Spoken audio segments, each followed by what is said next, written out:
live from New York. Oh, we're live. What's up, Jennifer Lacey? Good morning. How are you? I am fantastical, super magical, excited to reconnect with the No BS tribe. Yes. Virtually, because we were able to run into even do a little bit of time bandit behavior with a lot of the tribe members in San Diego. In San Diego this week. So we both were at Congress in San Diego, and it is amazing when you're you have all these virtual people everywhere in there, and it just happens to be a lot of them are also in the lean space with us. And so just being in a place where all of a sudden it was like we got to have these in-person, real life, face-to-face conversations. It was amazing. Yes. We're still kind of recovering. Yes. From all of the intense activity. Yes. Which is just part of it, right? Like getting to meet people yes. in real life. And then just knowing them, being able to see them interact and contribute. When people were asking what do you like about it the most? I was like, for me, it's really being able to see all my friends up on stage, right? Oh, yes. And then it's like, man, it's now to the point where we have a lot of friends on stage. We do. At the same time, and it's like, shit, I can't go to I gotta pick between my friends. Yes. But anyhow, so and you and Lynn got to do a presentation, and so it was funny because I didn't get to make that one because I was having to do another one, and then you posted oh, Lynn, and Lynn was giving you credit. Well, one of my people was in that presentation, and she sent me all the pictures. And nice. And so everything that in my mind I see Lynn, trying to be, focused and stuff. And I see you over there. I mean, every picture, it was like everything I thought that presentation would be, it was, and I have pictures to prove it. It was fun. Lynn rocked it. Again, if it wasn't for Lynn, I wouldn't have been there. She's the one who really motivated me to do the thing. And the audience was good. A lot of support from the friends. It was freaking amazing. Nice. And then yesterday we got to do some emotional bungee jumping. Oh my gosh. And we have some new jumpers. So that's a whole nother conversation of our emotional bungee jumpers and just that leadership and that growth, when it comes to communication. But we have new people on there. And I mean, those of you that have been there, those of you that haven't, when you jump in, when you're in this group, it's a very vulnerable, authentic, you're learning, but you're also having to kind of pull back the curtains a little bit to kind of, be there and be present. And every one of them were like, I'm here. Where do I jump? What do I need to do? They were freaking amazing. Yes. So shout out to Carlos, Joel, Nate, and Bryce, really, I was damn, both I feel like he's just a natural jumper. Yes. So it's been amazing, right? And we're still I'm gonna say redlining, running 100 miles an hour because we get to hang out today and engage with the tribe, and we got a bunch of them in the yay. Let's say good morning. Miss Sarah, fellow jumper, what's going on, sister? Yes. Then we got Miss Megan. Megan's had a week.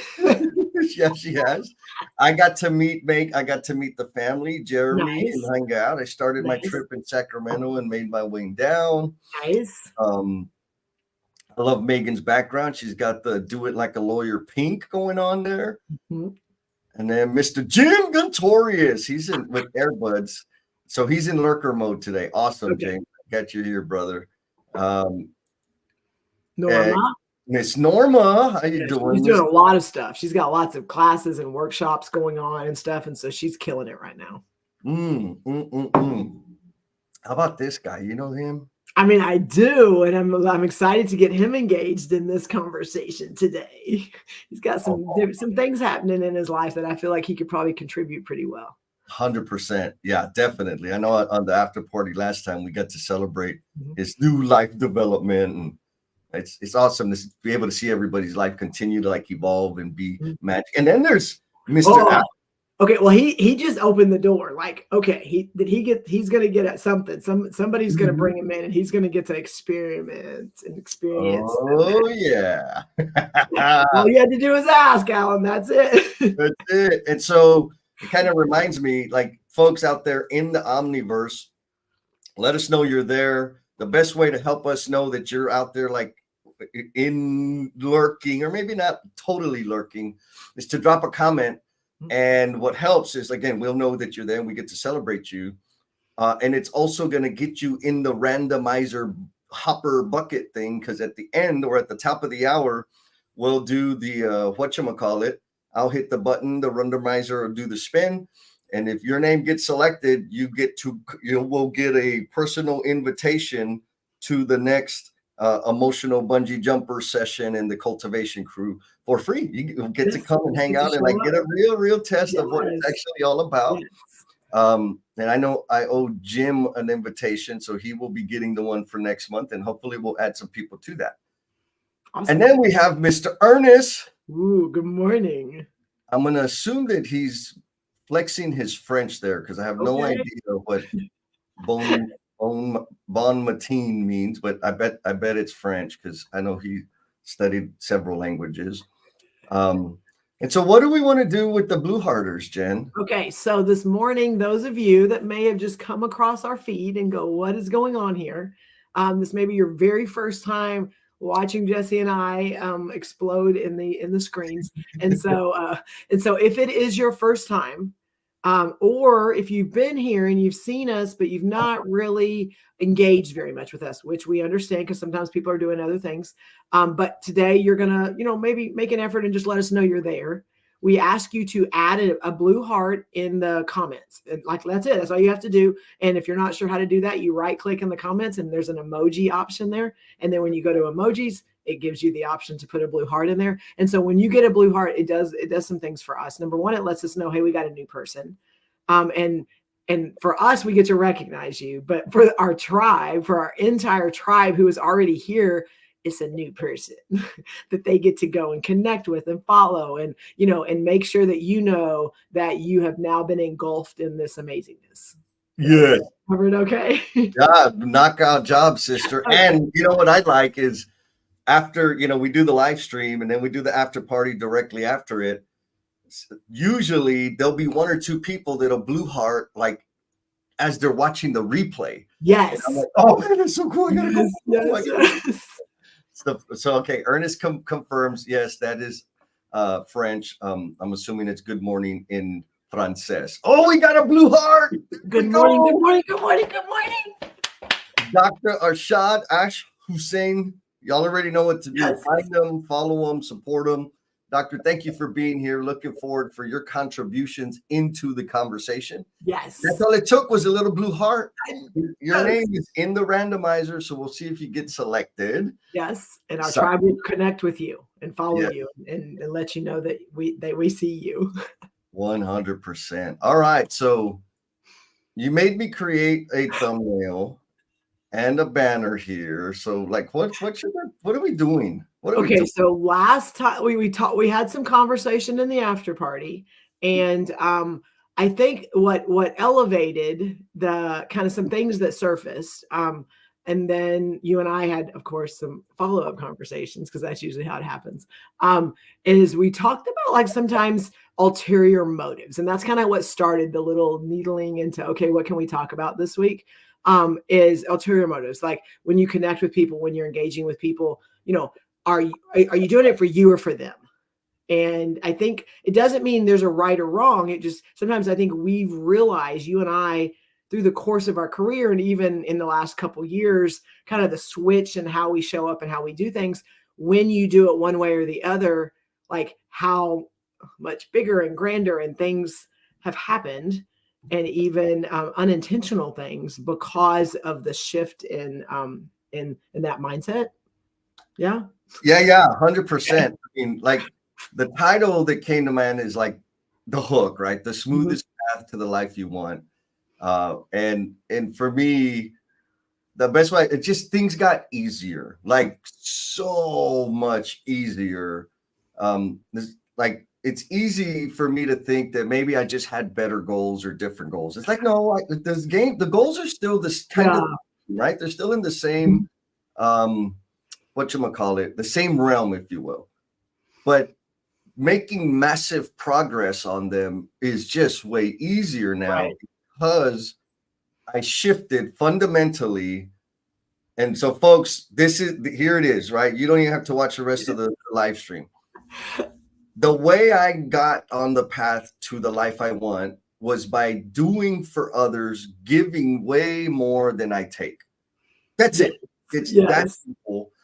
And every interaction, well, the target is every interaction I have with other human beings is to be contributing in some form or in some manner. Yes. I don't always do that. I'll get grouchy at Starbucks because they're taking too long and they put an I in my name. That's all about me, right? That's not about them. And so I think it's natural for us to be, I'll just use the word self-centered, right? Focus about what does this mean for me? What am I going to get out of it? Why am I putting in my time? Is it going to be an equal return of ROI, blah, blah, blah. But all of that static just has added friction in my life because that's all I ever thought. That was the filter before I did anything. Mm-hmm. Whereas now it's like, well, I don't know what the ROI is, but I want to contribute to people's lives. And that's helped me connect with amazing people like Mr. Clyde King. Mr. Clyde King, good morning, brother. He's going to be in and out supporting his granddaughter. Let's all send some good juju vibes because she's taking this. And then and then Miss Maria Martin. Yes, good morning. Family. Good morning, sister. We got to hang out with her yesterday. Yes. Okay. So thank you, Steve. So Dr. Ashad, he's already contributed. He's already like, how do I contribute? How do I contribute? You should be on audio events so that we can join in too. And then Steve Martin, our chief marketeer, says, well, doctor, come to the after party. Yes. Because we are going to have an after party, Dr. Ashad, at the end of this show. So that everybody can contribute and be a part of the conversation. So it's a twofer, baby. It's a twofer. Come on. Thank you, Steve, for bringing that to light. All right, so let's get into the conversation. Should we drop the question to? Yeah, I just want to make one more point, and then I do want the question. So what I think I've realized, and you and I've talked about this, is I talk about ripples of impact all the time, and the things that where one little thing happens, and all of a sudden what happens from that one little decision or that comment or the thing, and for me, this example, the things we're talking about, the things you just said. It's like when we show it, when we exhibit it, when someone sees us doing it, I have seen the ripples that come from that. So like I show up a certain way, or I elevate, or I shine a light on somebody, or I want to recognize somebody. And then it's amazing like how many other people jump on and they're just like, yeah, and this and that. And so even yes, it's for others, but by just doing it, by just exhibiting those behaviors that we seek, when we do it, other people are watching us. Yes. And then they're like, ooh, like, well, they're doing these things. And that's kind of in line with what I want. Maybe I need to do some of those other actions that there's a decision, making the decisions that they're making. So just be aware of that. Yeah. I mean, the Jesse version of that is it's contagious. Yes. Right. When people see us doing and giving and contributing and celebrating others, it's like, oh, okay, I want to like have an example to draw from. Yes. And there's a lot of stuff that I get to draw from the tribe, like Miss Laura. Very thoughtful. Good morning, Laura. Good morning, Laura. Yes. How are you? She was a jet setter this week. Like she came to San Diego. She was there to support us and help us. Then she came back to Dallas, and then she was at the NAMAC awards because we got a safety award, and so she was there. So I mean, like she was all over the place this week. Oh my goodness. Yes. Super awesome. And look, all right, doctor, we're going to hold you to the commitment. He says he's going to be at the after party. And just let y'all know, we got 12 people in the hopper for the randomizer selection. Okay, so here's a question to all the people in the Omniverse. Yes. And we'll give a little context, but the basic question is, do you leverage or exploit your connections? So Jen, the first question I have is like, is there a difference? What's the difference? Oh, okay. Well, that's a good question. And so I think, and I'm going to focus solely on virtual right now, because I know that in person it's a little different. And for us, I think that's a second question. So we'll get there next. But for me, virtually, the difference is leveraging and between leveraging and exploiting is it going to benefit me or is it going to benefit them? And so that is the lens or the filter that I'm able to go. If I connect with someone and I know they can help me with something. And as soon as I connect with them, I'm like, hey, I know you know this person, or hey, I have this service that I want to make sure that and most of, for me, because I'm kind of this person that I have a lot of connections. It's like, hey, Jennifer, who's the person in your firm that makes these decisions? And I'm like, well, and nice to meet you too. And I'm Jennifer. And this is the thing that I mean, so it's like, to me, that's an exploit. That's, Yes. I only connected to you because of either the people you know, or because you have leverage, I can now exploit your leverage. Oh, So yeah. that's to me, that I want to go to that direction first. What do you think? I'm just going to applaud you on the example you gave, right? Because there's no ambiguity there, right? Like, it's clear that that individual is looking to take. So for me, exploiting my connections is a take thing. It's about, what can I get? What am I going to pull from them without doing anything in return, right? It's just, okay, Jen knows these people. Hey, Jen, can you send these links out every week? Right? Like, that's, come on. So beautiful framework for people to say, oh, that's what you mean. Leveraging, I think, is, we have amazing people in our circle out there in the tribe that are doing big things that can contribute to an idea that, if we talk about it, they may be able to say, hey, go this direction, or hey, let me do that. Let me take that with you. Let me wave the flag with you.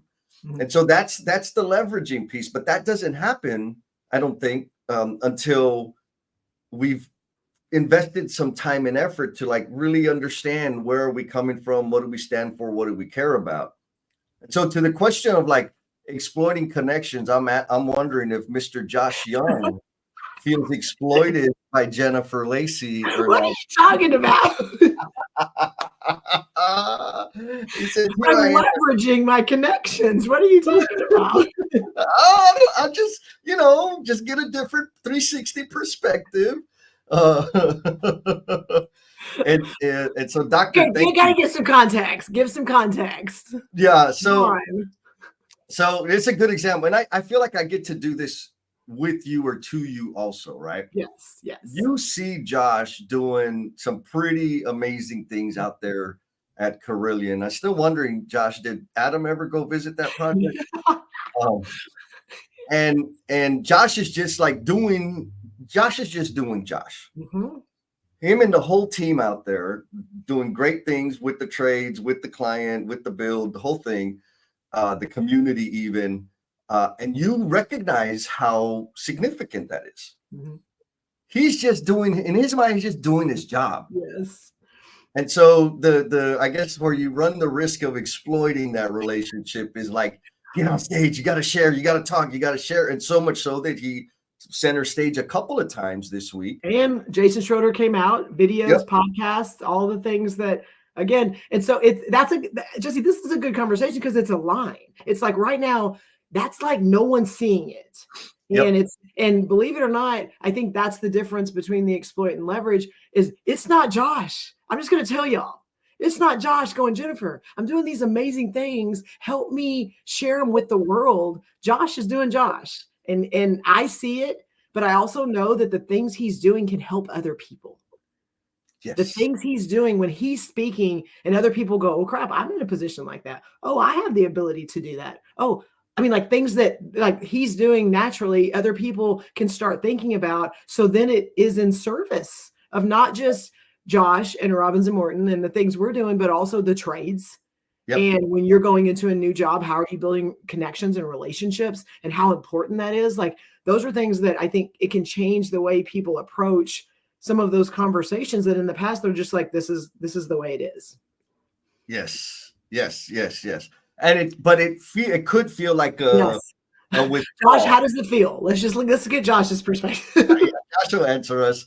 And I can ask you, right? Because I've challenged you on different things because of what I see and how I, like, from the outside perspective, like, okay, you keep saying you're doing this, but there's this that you're doing that you're not even talking about. And so firsthand, when I'm challenging you with those types of things, it is a bit of a withdrawal. But what does it feel like? Is it obvious in the moment that the purpose of that interaction or engagement is to expand you, or does it feel like it's not at all about you because it's so uncomfortable? I think both, but we'll start with the first one. Is I think just it starts with you. Like if I had someone coming out to me going, you need to do better at shining a light on these things, but I don't have a relationship with them, in my mind, it's going to be exploiting. Like Okay. that you need to leverage these, but there's not like I don't have that personal connection to understand that they're doing it in service for me, even though sometimes I'm gonna say it's blind. I just enjoy shining lights on other people more. And I own that. But I also am surrounded by people that know that by leveraging some of the things that I can highlight and talk about will then also be in service to other people. So sometimes I just have to trust the people that are around me. Yeah. Awesome. I think it's a natural, and I want to come back to the point that I know that I have to be careful, right? Or measured and thoughtful in how much I push or challenge, because even though from my perspective, it's like leveraging the connection. I see you, I see Josh, I see all the people in our group, like how big, how impactful the life they live can be for others or to others. And so it's like, oh, you should do this. And what do you think about this? And, and you already know if you slip a goal in front of me. I think you posted this the other day. If I find out about your goal, like I just can't help but say, hey, let's do this, take this step, like contribute to getting closer to that. But it can't, if when I'm not responsible with that, I end up exploiting the relationship because I'm pulling, like I will become overdrawn on the emotional bank account, right? Because I'm challenging people too far. And so I want to, like, again, you said it was a thin line, and it really is a thin line and very easy to cross the line. Even though I believe that I'm contributing to somebody's growth, it may be too fast or too intense, way faster and intense than what they're expecting or prepared for, which I think I'm leveraging. I think I'm contributing, but it doesn't feel like that for them. And I think that's ultra important to at least have in the back of our heads. I think we know fundamentally, like Dr. Ashadi says it right here, exploiting is horrendous, right? We know that when people hit you in the DMs and say, hey, how you doing? How would you like freaking solar panels? Like, I could see you got a tan. It seems like you like the sun. Like, come on, fool, you don't even know me. Why are you trying to sell me solar panels? So that's like an exploiting experience. But go ahead. No, finish. So, but when we put in the time to understand people, what they're looking for, what value they seek, how they like to contribute, and then approach them with, we'll say, a potential sell or a service or product that may benefit them, that's a totally different experience. All right, go. And you said it, I just want to double down on it. It's the understanding them. Like, so I'm going to use Josh's example because he's an easy one, but me understanding not just that Josh is someone I know and he's doing cool things, but understanding where he is in his job, what else he has going on. And being able to understanding the seasons that are in people's lives. And if I have a personal connection with them, then I know more. And I'm like, he's in a place right now where they're doing some really big things. And one more thing from me, he'll do it because it's me, but it's also going to add the stress and the layers to them going, hey, that finishes up in a couple months. This isn't till here. Let's follow up and let's do that at that point. So having that understanding then allows it to be that when you're walking that line, it's not so much take. Like it's, hey, I need you. It's, this is for you, Josh. I need you to do this for you so that I can help you. Like it's still not the same thing as leveraging the relationship and the things that we're trying to do to help people. Yeah, like just because you say it's for me doesn't mean it feels like it's for me, like for real. Yes. All right, so we got some good hefty comments. Okay. So I'm gonna go after Alan first. Okay. Alan says, and I love this, like this is a nice little formula cheat code to think about. My approach, freely give 2 or more favors before asking for one. Oh, I like that. Right? Like keep count. Like for me, I'm thinking this in terms of that emotional bank account, right? If you don't know, if that sounds unfamiliar, Stephen Covey, 7 Habits, that's how it makes the perfect sense to me. what he's found is he doesn't end up asking for favors much at all. But when he does, people are happy to jump in, help him out, and contribute. And so what he like the formula is put $2 in the bank before you take one out. Right. And then when it comes to like people, human beings, or Miss Megan introduced me to the law of reciprocity in her heuristics class. If you don't know about it, you got to check it out. Like once you've contributed into somebody's life, there is this feeling like, oh, they were compelled to reciprocate. It's owing, that culture of owing somebody. Yes, oh my gosh, that part, that's a whole nother show, but yes, that part. Right. And so I love the way like you use the word owing, because I feel indebted to people that have contributed to my path, right? So there's a sense of owing that I have. And if you just let me have that feeling, things will be amazing. But if you come to me and say, hey, remember the time I did this? Yes. Now it's like, whoa, you just ruined the party. And so that owing thing, I think what's coming out is like there is this line that we need to be super aware of and delicate with. Miss Sarah says leverage. I want people to leverage me to leverage them. Right? There's that reciprocity again. I do look for people that have the same growth mindset. I find the more I give in life, the more I receive in life. Like, so back to the title of the show, the smoothest path to the life you want is giving more than you're taking. Mm-hmm. Now, I like that Sarah points out, looking for people that have the growth mindset.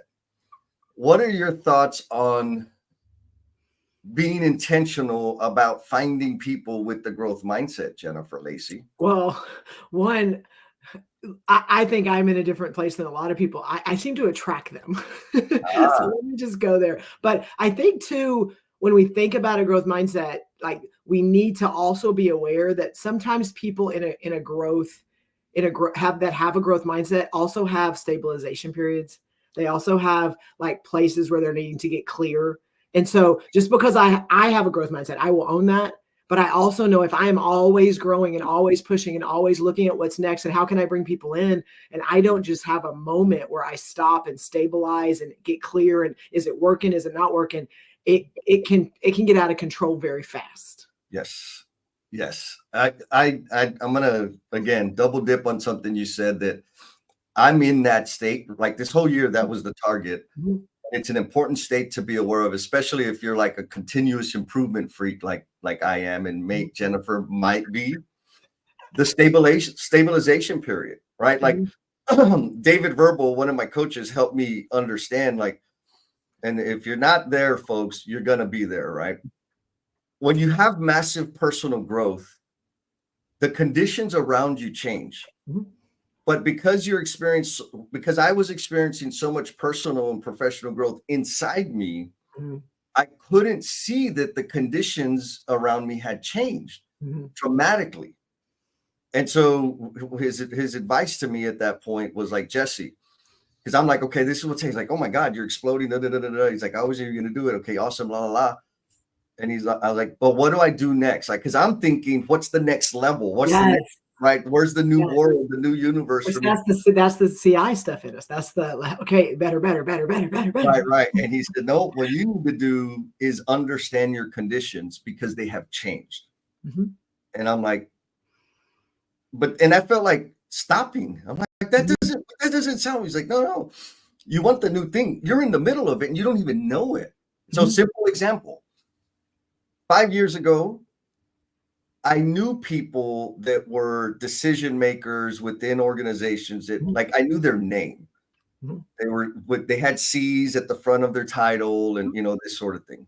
Fast forward to now, I have friends that have C's at the front. Yes. Right. Like I get invited to whatever, hang out with them and just kind of be. Just like, why am I here?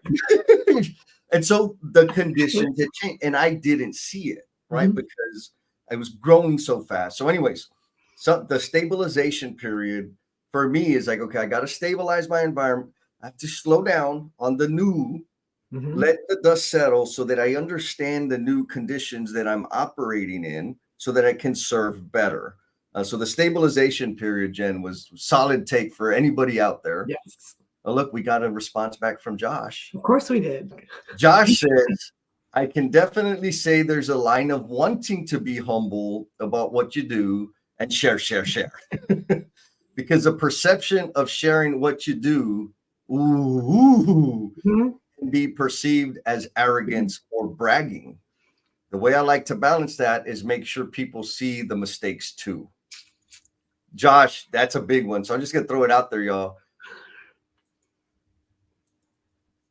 How much, I mean, like for real, I post a lot. And most of it has my fat face on the post. How much of those come across as me bragging? Because Josh, like straight up, that's what I feel like. I feel like, oh, people are gonna get sick of me. I'm just self-promotion. I'm one of those guys again. So internally, I tell myself that, but a lot of people have told me like, no, it doesn't come across that way. And so I think I've heard Sarah use the phrase like limiting beliefs. I wonder if that it's potential that it is a limiting belief, like that I refrain from sharing because I assume people are going to think I'm bragging. But so far, the evidence suggests that it doesn't come across that way. How does that land with you, Jen? Well, again, and right now Josh he's loving this, but not really. But for me, for Josh, I've realized that I see what Josh is doing, and because it's this balance for him, and I know where his focus is and what it's doing, I get to be intentional. So those of you that are out there that have amazing people around you that they don't want to brag and they don't want to highlight their stuff because they don't want it to come across and look like that it's about me. And Josh is one of those people. I get to be in an awesome place where I get to shine the light on it and highlight it. And so if you are in a place where there's people out there and you're like, come on, share, come on. And I can get on to Josh and I can really focus on, you don't understand. I could do that. That's not about him. Yeah. That's about me. And Yes. so how do I help Josh? Well, I help Josh by, again, probably way more than most people, but I just bring Jason Schroeder to his job and let Jason Schroeder take videos and put him on a podcast so that Jason Schroeder can tell him and show him. And then Jason Schroeder now can share it with the industry. And then he's like, oh crap, like people want to have more conversations with me because of the things I'm doing. And now he's understanding like there's that line for him. He's seeing the value because it's helping other people. Yes. And so on that line, like of exploiting and leveraging, yes, we can help them experience the value that we talk about. Yes. Right? Yes. People, if you've had a one-on-one conversation with me at all about LinkedIn, I have probably suggested for you to post more video, which is terrifying for some people. But so then, and of course, they're gonna be like, ooh, that sounds great for you, Jesse, because you're on the freaking screen all the damn time. But for me, I've never done that. It's terrifying. So then the question becomes, I know how scary it is, and it's still awesome. How do I help them experience the value? So in the example you just gave with Jason Schroeder and Josh, you got Jason over there. Jason did the posting, which produced the value that you've been telling Josh about, which could start another, we'll say, avalanche of awesomeness out there in the industry. And so we can, instead of like, what's the word? Abusing people or solution shanking people to do the thing that we know is going to be awesome for them, we can do it for them. Right. And we've done that. One person that just recently did that was Miss Megan. She posted about her community and all the people that she's connected with. And so she's highlighting us and everybody in that post. It was like 38 pictures, which is a couple. But it'll ease the trepidation or the fear about doing the thing. And so it's more of a leverage move than it is an exploitation. And so she goes on to say about the stabilization, I find myself failing to appreciate where I am. Yes. And more importantly, the people there with me. I need the moment to pause and appreciate in the sea of growth mindset. And it's easy to go outward, right? It's easy to go like to not have that internal, and you call it self-reflection, like the things that we talk about. And like, yes, all these other things. But like what Megan just spoke to, it's like that self-reflection piece. Yes, yes, yes. So, and maybe that's a point, right? When we are self-reflecting, introspecting, aren't we talking about feedback or reflection at some point in the near future? Why is it familiar? Oh, I know what it is. The cultivation crew. We're gonna have a whole 3 months dedicated to reflecting for massive growth. Yes. That's next. So, folks, there's a little teaser for you. So we got a couple other comments here, and we got a comment and a big question. So Ernest says, I think in our economic system, it can be difficult to find people available for the get to know you as a person when there isn't a clear path or presumption of leveraging. Okay, Jesse, what are your thoughts on that? I'm good. I can't disagree entirely. Okay. And so when I'm going to like replace the economic system with Jesse language, because that it's very easy for us to think of the current market and the state of the stock exchange and the economy. And I feel like if we think about reframe this economic system in terms of our relationships, the economics of our relationships, and the way people, how we have, we'll say, evolved or devolved in the way we interact as human beings. If I frame it that way, I can agree in that, yes, it can be difficult to find people that want to get to know you as a person. And especially when there's not a clear path. So basically, how do you meet a stranger, right? Meeting strangers, there's no clear path to it. Yes. And so that kind of leads to our second big question, but just a little teaser for that. So how do I meet strangers? And I just started doing this about a month ago. There's a lot of super awesome people that I see and interact with on LinkedIn. And the other day I was out getting my morning mileage and I'm like, man, Tyler Campbell's one of them. Like the tone of his posts have changed. I'm like, oh man, this is really, really good, raw stuff. He doesn't know me, right? Like, I don't know. I just seen his stuff. And I said, well, hell, why not send him a DM and see if he's open to a call so we could just talk and I could get to know him better. And so there was no clear path or presumption of leveraging because I'm going to DM him. Everybody's getting DM'd on LinkedIn for whatever. So that, he may just dismiss it or he may not. And so I guess my answer to this is the answer will be no all the time if I don't ask. True. But when I ask, there is a probability of yes. And so that's kind of my thought around it. Like, sure, the people are depleted, people are stretched, people are overworked, people have a lot of things going on. There's low trust in the environment, and there may not be a clear path of leveraging. But if I don't take the action, that statement is 100% true all the time. But if I take the action, there is some probability that statement will be false, and that's what I want to find out. Yeah. Yes. What do you think, Jen? How'd I do? No, you did great. And I'm going to put it in Jennifer terms because you said a lot and it made sense. For me, what I heard is sometimes progress doesn't always mean you're going full speed ahead. Sometimes progress and this is how it looks like to me is sometimes I have to slow down and not just slow down like going from a run to a walk. Those of you that know me, going from like normal to like super slow-mo video mode. Like I have to completely, it's not stopping, but it is like, I will just go. It's like, that is just my normal mode. And I've realized like, it's like touch. And then I'm somewhere and I'm like, crap, I just had 6 opportunities to do something. But it's like I had these little bitty touches, but didn't realize if you just like stop for a second, you're not missing out on anything. And it's going to be okay if you only get 4 of them instead of 6.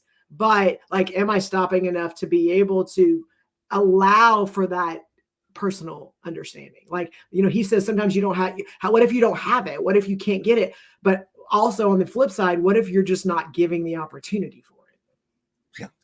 Yeah. You got to have the open sign on, right? Like you're looking for a coffee shop, you're going down the street and nobody has the neon light on that says open. Nobody's going to stop and come in. You got to turn on the light, let people know that you're open. And go and sit at the counter or sit at the table and sip your coffee, not just like, I need this, okay, thank you, bye, and out the door. Like, what opportunity did you have for anything? Yes, totally. It's a super, super long game. Yes. But the potential for amazingness. Let me say this because I want to be clear. Mm-hmm. The potential for amazingness is enormous. As enormous, or maybe not as enormous, as the potential for rejection and loneliness. Mm-hmm. And exploitation. Right. And exploitation. So that there is a greater chance, and maybe you do know, but folks out there in the omniverse, there's a lot of lonely time. There's a lot of rejection that I lived through. But I don't that most of the time is there, the rejection and the like, why isn't anybody listening? Why is anybody reaching out? That's probably the largest amount of time. But there are those times when I get to meet Megan's a perfect example. We connected with her not too long ago. She invited me to stay at her home with her family. And it was amazing. Like, that doesn't happen to me every day. A stranger invited me to, well, maybe at some point in my life that happened. That's not the show. That's not the show. It's a different show. Yeah, that's the fans only show. But so that's a rare occurrence, but how amazing is that? So when I look back and think, okay, sure, I spent 80 hours in rejection, but I had this one experience last year. That's enough, right? That's enough. So that's what makes it worth it for me. So I'm going to go to the comments. Okay, and then there's a lot of them. Yeah. And there's a big question that I'm going to throw out there. Okay. So Jim, here you go. Josh, this one's for you. Jim says, I even got some great inspirations from some of the things I saw Josh doing in Jason's video. So confirmation, right? Like, and he's like old school. I mean, again, Jim's lean builder, but he's like old dog. He's been in the industry and he's doing some really amazing things. And like, having it encapsulated in this amazing project is one thing, but being able to then let that go across and let other people see it, it's also making other people better. Yes. And Jim does a phenomenal job. Oh my gosh. The cool stuff that he does. Right. Yes. And so it's planting seeds. Well, here's the other thing I just want to help people think about. And you say it very well with your ripples of impact. But a lot of times we're planting seeds that we'll never see grow. Yes. And that is okay. Right. Yes. In my head, right now, reminder for everybody out there in the Omniverse, the lurkers, we have 13 people's name in the hopper.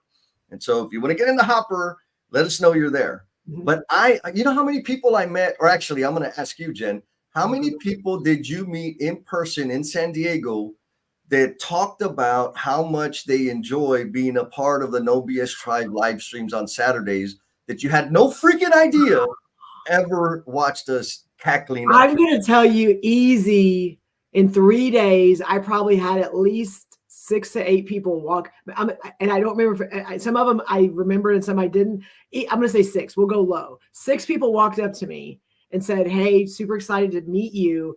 I watch your show with Jesse. I've seen your live streams. I've never seen their name.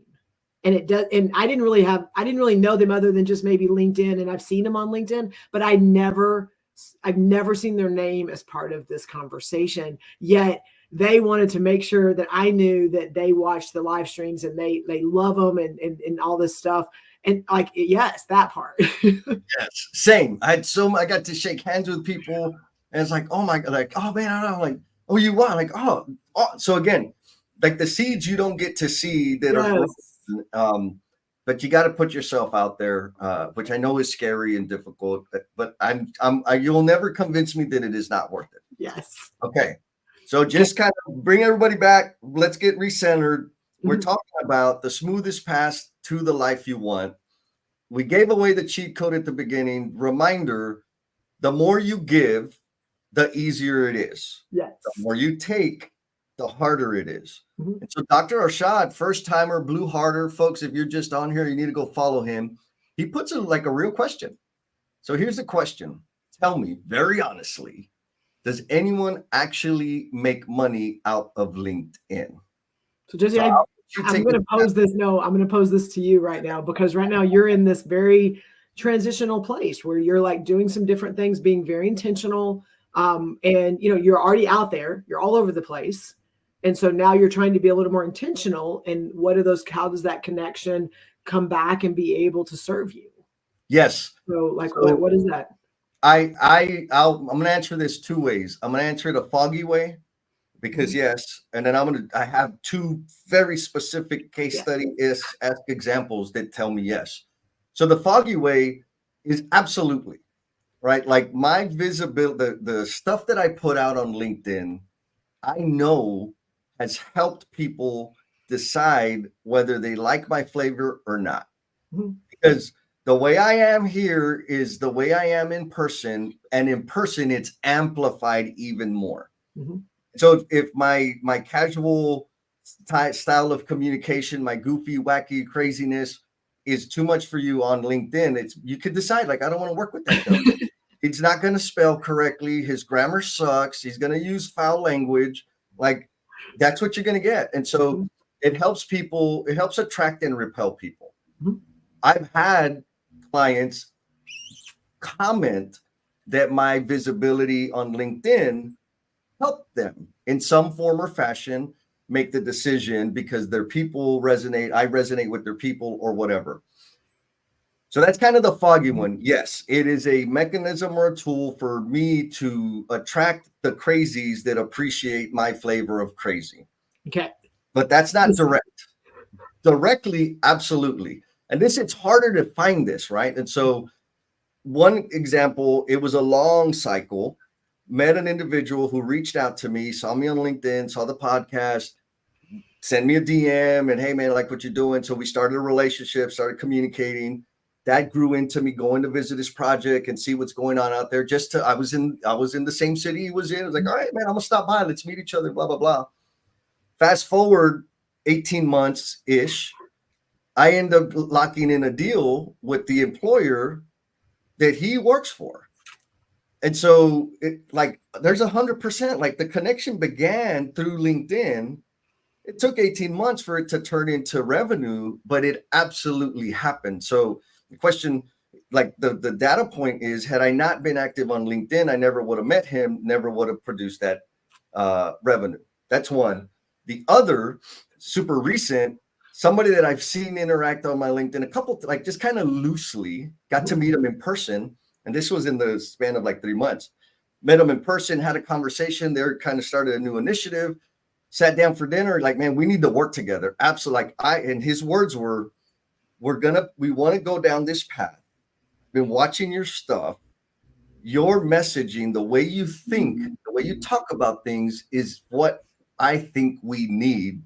And then that's turned into a conversation around, exchange of services for money, for compensation. So yes, my answer is yes. Can I add, and I want you to explain it, but I want to add one more case study that you can speak to, that it also doesn't mean direct access on LinkedIn. So like there's been someone that reached out to me that I was then able to get them connected to you on LinkedIn. It was not someone that I was out in the real world with. It was someone that reached out to me and said, hey, we need this. And can you help us? And I'm like, no, but I know someone who can. Yeah, no, so I don't know if that qualifies, Jen, because I know you personally. Oh, I but know, you're connected. I'm saying for the people out there that you have a business and you want to make money, but that and because of your connections on LinkedIn, they could be like, this is the person you need, and then you're going to make money, and you maybe had a little bit of success with that connection. Yes, absolutely. So that's actually a really good example. I think it was the first client that I did not know anybody in that organization at all. It was my second client overall, and amazing client. They reached out to Jen. Jen said, yes, I know this weirdo over here, but you got to like Alan says, he's Senor Froggy. You either like the flavor or you don't. Yes. And so we got connected, started talking. I actually suggested to her, the leader, the decision maker that I was like negotiating the deal with. I was like, hey, here's a link to my stuff. Make sure your people know that I like, let them know, let them see this, because if they don't like me, the engagement isn't going to be any good. Like you're not going to get anything out of it. And they did. And so, yeah, even so secondarily, yes, absolutely. So back to the question, like, does anybody make money on LinkedIn? I know I'm oversimplifying it. My answer is yes. And I think, and we've even picked up some emotional bungee jumpers from our activity on LinkedIn that signed up to the paid community. So yes. We've had people come to our firm because of watching things that they've seen us do on LinkedIn. So for talent recruitment, there's been some value there as well. And I think somewhere down the road that makes some money. Yep. And so now again, I'm gonna say that I have had the enormous success with that because I put so much time into giving and put a lot of effort into not taking. So back to the whole thing, right? Like if I would have tried to start my business 8 years ago when I was 100% black hole of need, taking all the time, where I didn't interact with people unless there was absolutely something I wanted to get from them, launching my business, I wouldn't be in business right now. I know I would have wore people out. I would have been hassling the hell out of them. I would pitch them every second I get. And that is not attractive. That's me taking and exploiting the relationship to where now, like I have the confidence and the wherewithal and a different state of mind to where I can contribute. And look, Sarah actually also has a case study, like you said, that her talent recruitment because of her visibility on LinkedIn.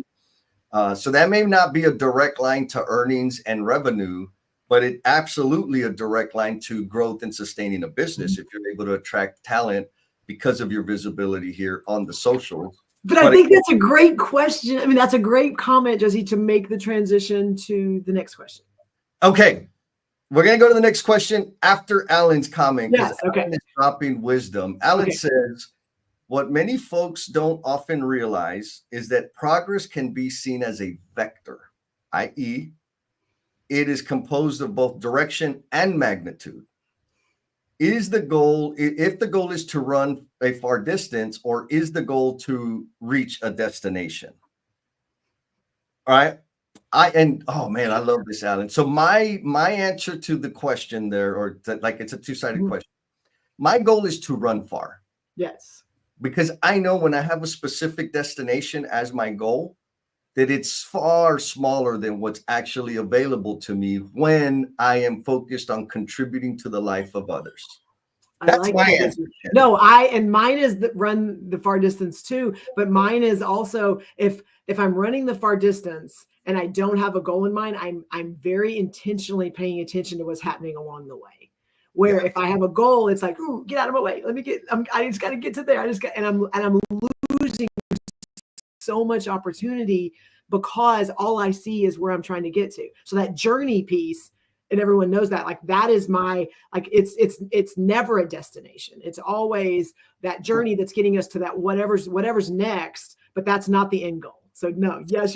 That's a great question, Alan. That is a freaking great question. And that's not to knock on like milestone destination type goals. Oh yeah.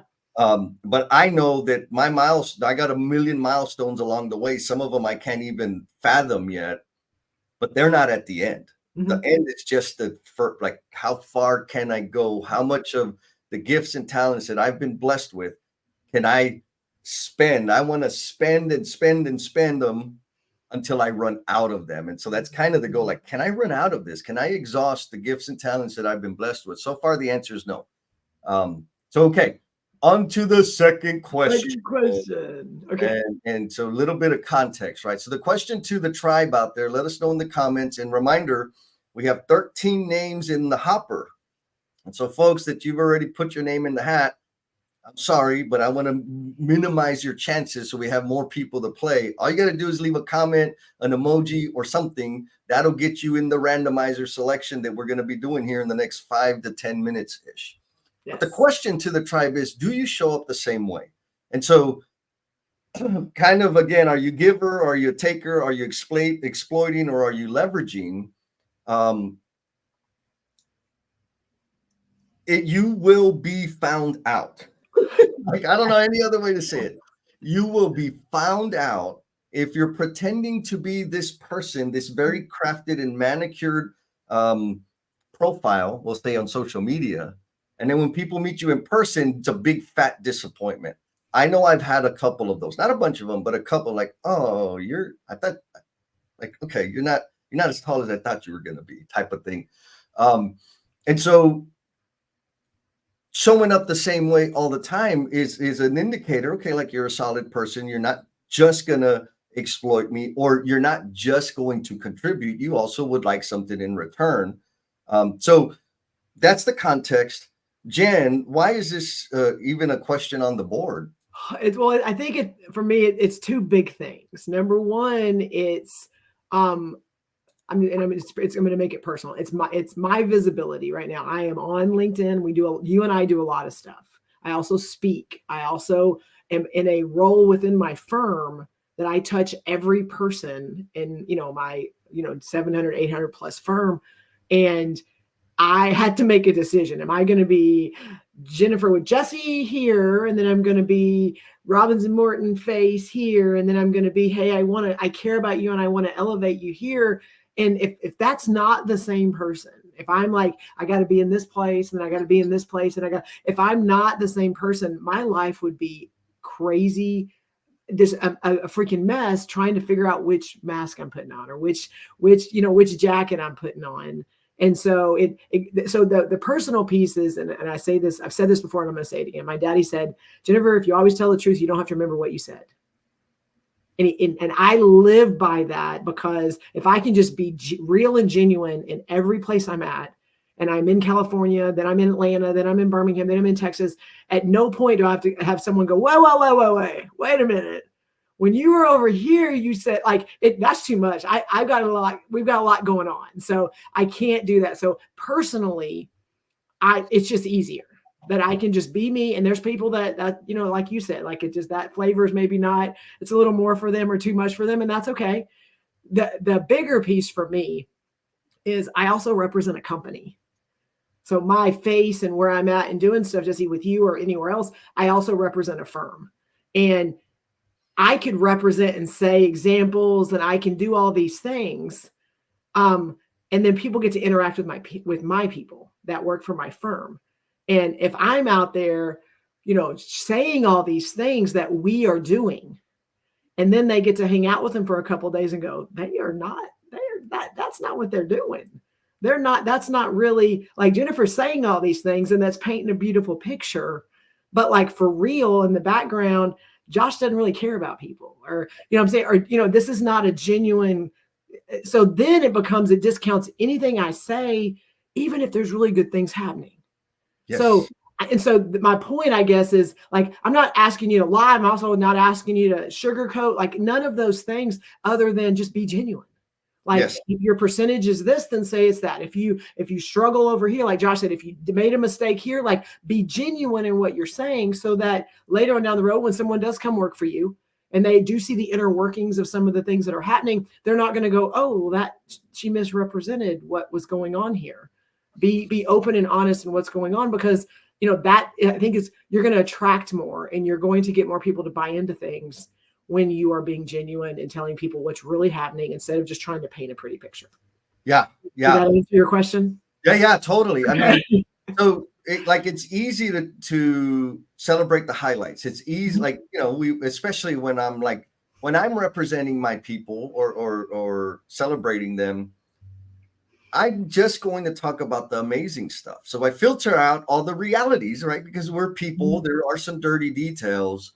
But it kind of takes me back to Josh's comment earlier, like, celebrate the highlights and the funky stuff. Yes. So that's a nice balance, because the reality is, I know, Jen, if I were to come work with you in your firm, I'm probably going to land on some really awesome projects. And I'm also going to get the opportunity to come across some freaking buttheads. Yes. That's a truth. no Yes. matter where we go. Yes. And I don't paint that picture any different. And so that's a reality. Now, but from a personal level, I'm going to get the same intensity, the same amazing, flawed human being from you Yeah, all the time. absolutely. Right? If not more. And I think that's like super, super important in that we're intentional. And so I think for me, the cheat code, repeating what Josh said earlier, so I got a lot of awesome stuff going on, and I contribute in big ways. Like, I know that sounds big-headed, but I know I do. I've impacted people's life. I think, Jen, would you say that I've impacted your life in a positive way? I exponentially, Jesse. Like, I am a different person than you, and you and I collided about 3.5 years ago. Like, and I think everyone around me could even reinforce that. So it's not just me saying it; it's everyone around me knows that I'm a better person, and I'm doing bigger and better things for us in the industry because of you. Thank you. And I'm also a short-sighted, selfish jerk that 100%. time, right? Like I'm all of it. And so I put in some effort again, like Josh said, to share the dirty details as well, because it's not just a highlight reel. Now, I'm gonna come back to that, but we need to swarm Francis. Francis dropped the blue heart, Miss Francis. Welcome. I know Francis. So I've known Francis for a really long time. And so one, she's probably listening because we haven't talked to Blue Heart in a minute. So she's either been in the background or she's listening and a little bit delayed. Either way, it doesn't matter. That Francis, I am so happy that you are here and that you have somehow found us. And so one, please go and connect with her. She's doing amazing things in the industry because like I think she, again, can contribute huge in this conversation. And then can we go to Tony because he didn't put a blue heart, but Tony, yes. I know, right. So because I told Tony I will be your hype man, and he's just like, Jennifer, you're a little much, and I'm like, I know, but that's okay. So Tony, let me give a little bit of Tony. So Tony works for O'Shea Builders, and he was on one of our presentations this week at Congress, and he's a superintendent. And so all of you that either are superintendents or no superintendents, like their least favorite place in the world is standing on stage speaking about all the amazing things they're doing. I'm just going to tell you, like they don't like that space. And Tony is doing some really cool things. And he was on a team that we were presenting with, and I scared him a whole lot, but I also got really big hugs from him. And so he is a blue heart, even though he didn't put a blue heart. So all of you that are listening, please go connect with Tony and really like he's doing some amazing things, very similar to Josh, and like things that he's probably not talking a lot about. So just connect with him and let him know how much love there is out there for him. Nice. So awesome. Yes. All right. And so on that note, you already know, go hit Tony up. He's amazing. And yes, I got to see him on stage. It was awesome. We got Adam Hoots. Whoop, whoop. The peacock, which is my spirit animal. And so folks, I'm going to share Sarah's comment. Okay. Your last chance to let us know you're there. So you get your name in the randomizer hopper. So please drop it, whatever you want to drop in there. If not, it's okay. You can lurk. We love the lurkers. But if you want your name in the hopper, we got 16 people right now. Make sure you let us know you're out there by making a comment or dropping some peacocks or whatever. So we can get you in there and hopefully see you next month at the Jumpers event. And so Sarah says, I'll say I've been told I'm a rather complex person, and people see different layers of me depending on how deep they are willing to go. I show up as me, but I may not go as deep until people demonstrate that they are okay with it. I have been told people know I speak up, say what I think, and that I am genuine. What do you think about the layers or maybe intensity and depth when it comes to different people, Jen? Well, I mean, one, I know Sarah personally, and I know those layers are intentional. And I think that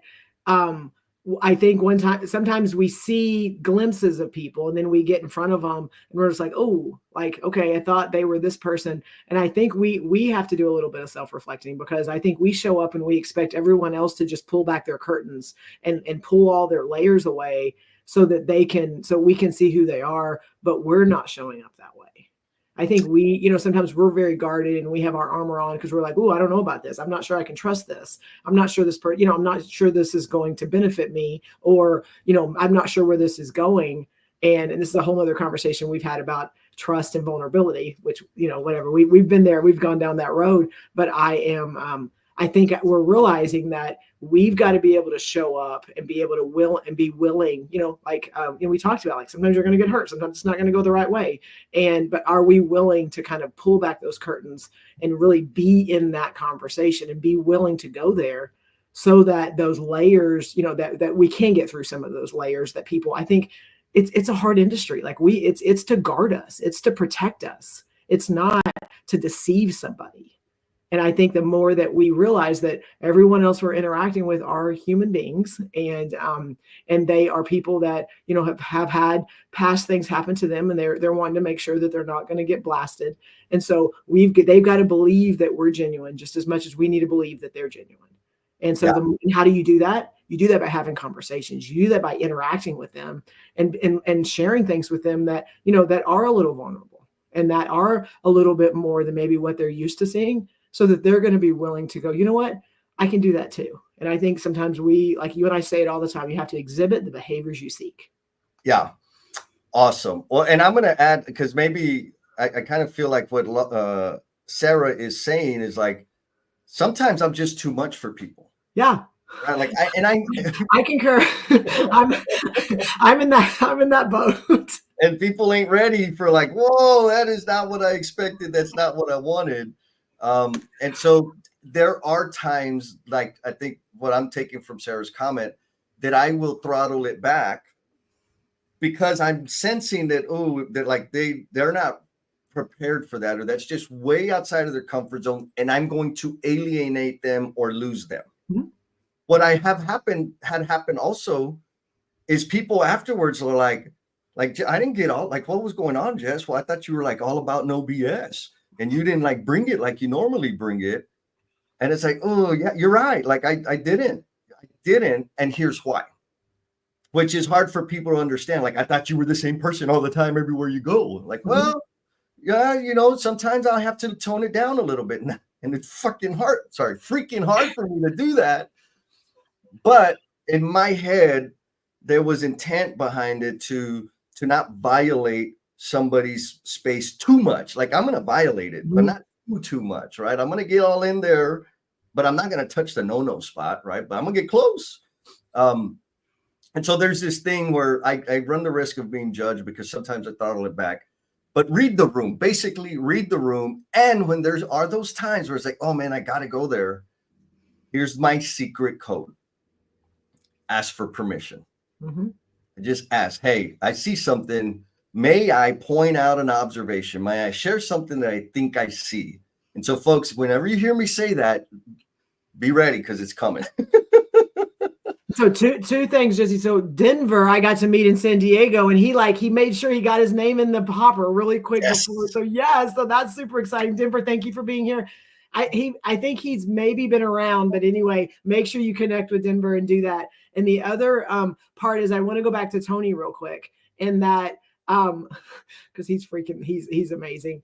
Tony is again, and even Josh says, like, Tony is the man. Like he even put that in there. But sometimes our craziness and all the stuff we do can also help, because, like, Tony going on stage a little, he killed it, but he also, like, I was on stage with him. So if I'm up there being Jennifer, then it's going to let him know, like, I'm going to be okay, because all that craziness is going on over there. And so I'm going to be able to just be me and do me. So, like, again, don't super tone yourself down to where then it also makes other people not be able to be in the space that they're used to. Yes, 100%. All right, folks, I just went through all the things. So the link to the after party is in the comments. If you're on LinkedIn and you can't find the link to the after party in the comments, search No BS, NO space BS. That'll take you to the No BS with Jen and Jess page, and the link to the after party is there. We will start the after party, the audio call. It doesn't matter what you're wearing. We can't see you, but we can hear everybody. will start at 20 minutes after the hour. The links are out there. Would love to hear you, Dr. Ash. You already said it. I'm looking to connect with you, my friend. And so it is now time for the randomizer. Yes. You ready, Jen? Okay, so really quick, if those of you that are just coming in, if you made a comment at all anywhere, then your name now is in the hopper to get a free month of hanging out with me and Jesse doing our emotional bungee jumpers call, but also our cultivation group call, which both of them are about leadership development, soft skills, communication, hard skills. Like we mix it up, but it's all about building community and leveraging, the strengths of the whole to be able to help us be better. Yeah, and I'm gonna add, like, yes, you're gonna show up and you're gonna receive and get a lot out of it. Give. And you're giving too. Like, you can ask any of the tribe members that are live right now. Y'all know y'all bring tremendous value to every damn session. So, like, it's not a spectator sport at all. Nope. All right, you ready? Yes. Do it. We still need sound effects.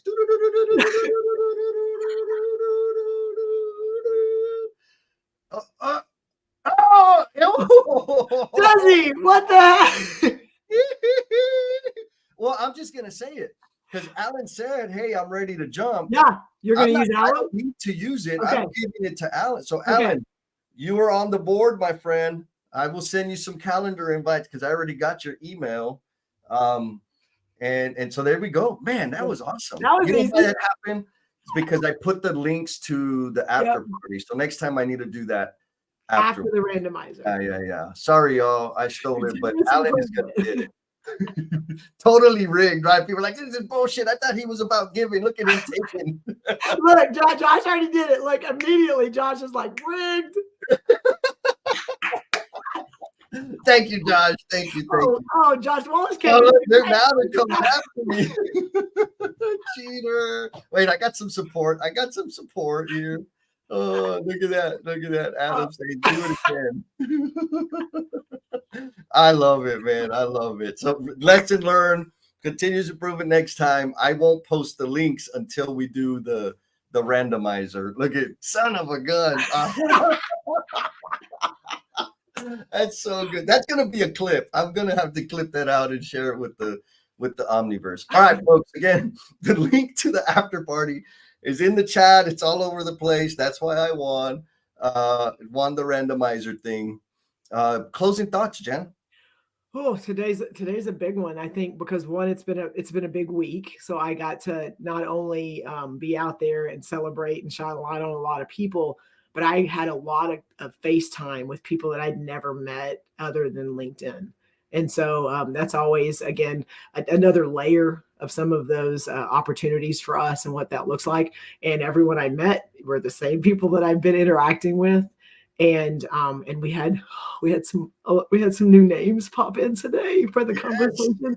And so I told Jesse, I said, maybe we'll get some like people that have emotional hangovers from San Diego, and they're just on LinkedIn, and then they'll pop in. And then we had some people pop in today that really hadn't been a part of some of the things that we've been doing. So those of you that are out there, and this is your maybe first time being in this space with us, please make sure to come back every other Saturday morning. We are here and we are talking about some, things that maybe some people don't like talking about, but it's something that's super important to us. And you are now, because you commented, part of our tribe.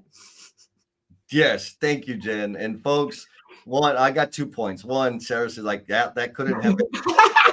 After talking about exploiting, agreed. So I'm like, I don't know if you can tell, but I'm blushing over here. And I'm going to use Dr. Ash's comment, right? And I think this is a phenomenal practice that all of us should do, or at least work towards, so that we get closer to giving than we are taking. And so what Dr. Ash says, whatever I've written on my LinkedIn profile is the truth, but everyone appears to be looking for work. Let's hope someone looks genuinely at my profile and gives me the work that I deserve. And so let people know what your goals are, let people know what you're looking for, and let people know how you can contribute into their life, because there is a balance. I am contributing, and it's awesome to receive as well. So with that, and the more cool people we're around, the more our names are getting out there in other spaces. Yes, 100%. So folks, in about 6 minutes, we will kick off the after party. I appreciate all of y'all being here. Jen, thanks for bringing the energy, sticking Yep. with us and keeping us in line. And we'll see y'all next time. Yes. Later. And we got to do our fancy dance.